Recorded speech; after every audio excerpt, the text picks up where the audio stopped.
अस्सलाम वालेकुम, मैं हूं Rizwan Ashraf. Army chief general Asim Munir, chief of defence forces, उन्होंने पहले लीबिया का दौरा किया और लीबिया के दौरे के दौरान जो कुछ तफसीलात सामने आई हैं उसमें पाकिस्तान और सऊदी अरब के दरमियान एक डील हुई है। उस डील की कुछ तफसीलात। नंबर 2, उन्होंने फिर सऊदी अरब का दौरा किया और सऊदी अरब के दौरे में उन्हें सऊदी अरब का जो आला तरीन सिविल अवार्ड है वो दिया गया। वहाँ पर मोहम्मद बिन सलमान की बजाय उनका जो इस्तकबाल है, उनको जो वेलकम है वो किया उनके छोटे भाई और सऊदी अरब के वज़ीर दिफा खालिद बिन सलमान ने, और उनकी जानब से ही ये सिविल अवार्ड दिया गया। ऐसा क्यों है? इसके अलावा वाशिंगटन पोस्ट के अंदर एक बड़ी अहम तरीन खबर पब्लिश की गई है मौजूदा मिलिट्री कमान के मतलब, इस्टेब्लिशमेंट के मतलब, उसके बारे में बड़ी अहम तरीन मालूमात। और अगर पाकिस्तान में तहरीक चलती है तो इमरान खान की कैसे हिमायत की जाएगी इंटरनेशनल लेवल के ऊपर। ये तमाम जो आलमी बड़ी शख्सियात हैं एक किस तरीके से इमरान खान की हिमायत कर रही हैं, इसके बारे में बड़ी अहम तरीन मालूमात मेरे पास मौजूद हैं। 3-4 बहुत बड़ी खबरें।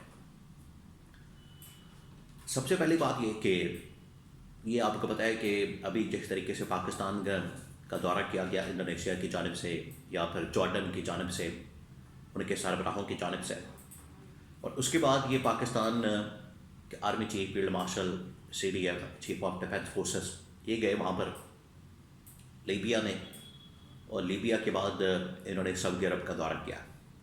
अब जो लीबिया का दौरा किया है इसमें उन्हें पाकिस्तान और लीबिया के दरमियान तकरीबन 4 अरब डॉलर्स की एक डील हुई है। 2 चीज़ें हैं। एक तो ठीक है, इनके दरमियान एक माहिदा हुआ है, इनके दरमियान एक एग्रीमेंट हुआ है JF-17 थंडर ख़रीदने का पाकिस्तान से। उनकी जो कारकर्दगी है वो आपके सामने है। पाकिस्तान और इंडिया के दरमियान जंग जब हुई तो इन्हीं लड़ाका तैयारों ने पाकिस्तान में एक कामयाबी हासिल की और इंडिया को शिकस्त दी। उसकी मार्केट वैल्यू बढ़ गई, तो उसका अब ऑर्डर जो है वो मिला है लीबिया से, और लीबिया ने 4 अरब डॉलर्स की एक मुकम्मल डील की है पाकिस्तान के साथ। नंबर 2, लीबिया के साथ मुलाकात का और लीबिया का दौरा करने का मकसद ये भी था कि आने वाले दिनों में अगर ये मामला सामने आता है, जो कि इस वक्त बिल्कुल सामने है, टेबल के ऊपर है, वहाँ पर फ़ौज भेजने के हवाले से ग़ज़ा के अंदर, फ़लस्तीन के अंदर, उसमें लीबिया को ऑन बोर्ड लिया जाए। लीबिया के साथ लीबिया क्या चाहता है और पाकिस्तान और लीबिया मिलकर क्या कर सकते हैं, क्या दोनों इकरार कर सकते हैं, इनकार कर सकते हैं, दोनों मिलकर फ़ौजें भेज सकते हैं, या क्या होगा, इसके ऊपर भी सारी डिस्कशन होनी थी।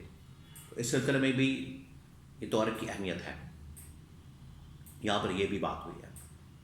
उसके बाद field marshal general Asim Munir, chief of defence forces CDF, पहुँचे सऊदी अरब के अंदर, और सऊदी अरब के अंदर उन्होंने मुलाकात करनी थी। वैसे तो नॉर्मली जब भी जाते हैं मुलाकात उनकी होती है मोहम्मद बिन सलमान के साथ, लेकिन इस मरतबा हैरानकुन तौर पर मोहम्मद बिन सलमान की मुलाकात नहीं हुई, बल्कि उनके छोटे भाई मोहम्मद बिन सलमान के सऊदी अरब के वज़ीर दिफा खालिद बिन सलमान, उन्होंने मुलाकात की, उन्होंने इस्तकबाल किया, वेलकम किया, और उन्होंने ही जो सऊदी अरब का सबसे बड़ा सिविल अवार्ड है वो army chief general Asim Munir को दिया। तो ये एक हैरानकुन चीज़ है कि जब भी मुलाकातें होती हैं, मीटिंग्स होती हैं, बातचीत होती है, इंटरेक्शन होता है, या अगर अवार्ड देना था तो उसमें बेहतर ही होता कि जनरल आसिम खुद मैदान में आते, ये मोहम्मद बिन सलमान मुलाकात भी करते, इस्तकबाल भी करते और सिविल अवार्ड भी देते, तो इसकी ज़्यादा अहमियत होती। लेकिन इस बार ये एक गैर मामूली डेवलपमेंट हुई, बड़ी गैर मामूली किस्म की। ये कोई आम डेवलपमेंट नहीं है, ये बड़ी गैर मामूली डेवलपमेंट है, जिसकी वजह से ये नज़र आ रहा है कि फ़लस्तीन के अंदर, ग़ज़ा के अंदर फ़ौज भेजने के मामले पर, ट्रंप के साथ इंटरेक्शन पर, और आपस के जो ताल्लुकात हैं इसके ऊपर थोड़ा सा मसला बना। जिसकी वजह से मोहम्मद बिन सलमान ने फ्रंट पर आने की बजाय, मुलाकात की बजाय, इस्तकबाल के बजाय, सिविल अवार्ड देने की बजाय उन्होंने अपने भाई को भेज दिया, आप जाएँ मुलाकात करें और सिविल अवार्ड दें। तो ये बड़ी हैरान कन डेवलपमेंट हुई। उधर आपको पता है कि वॉशिंगटन पोस्ट के अंदर भी एक आर्टिकल लगा, और ये जो आर्टिकल लगा, इस आर्टिकल के अंदर बहुत सारी बातें की गई, 3-4 चीज़ें बयान की गई हैं। कुछ पॉइंट्स 3-4 मैं आपको बता देता हूँ। वॉशिंगटन पोस्ट दुनिया का, अमेरिका का सबसे बड़ा एक इदारा, सहाफ़त का बहुत बड़ा नाम। आगे आने वाले दिनों में हो सकता है कि जनरल आसिम का दौरा भी हो अमेरिका का, और ट्रंप के साथ मुलाकात भी हो, या ट्रंप के किसी नुमाइंदे के साथ मुलाकात हो। इस सिलसिले में कि गज़ा और फ़लस्तीन के अंदर फ़ौज भेजने के लिए जो एक एग्रीमेंट है उसके ऊपर अमल दरामद करने के लिए। तो 3-4 पॉइंट्स उन्होंने बयान किए। उन्होंने पहले तारीफ़ें की जनरल आसिम की, फील्ड मार्शल की, CDF की, कि उनकी वजह से पाकिस्तान और अमेरिका के दरमियान ताल्लुकात किस तरह से बढ़े, Aahista Aahista, step by step आगे बढ़े थे। फिर पाकिस्तान और इंडिया के दरमियान जंग होती है तो एकदम ताल्लुकात जो है टर्निंग पॉइंट आता है ताल्लुकात में, और ताल्लुकात बहुत ज़्यादा बढ़ जाते हैं।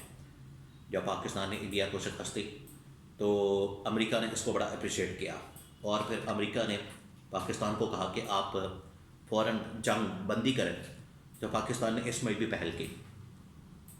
तो ये जो कामयाबी हासिल की गई, इसमें ख़ास तौर पर पाकिस्तान के इस्टेब्लिशमेंट की तारीफ़ की गई,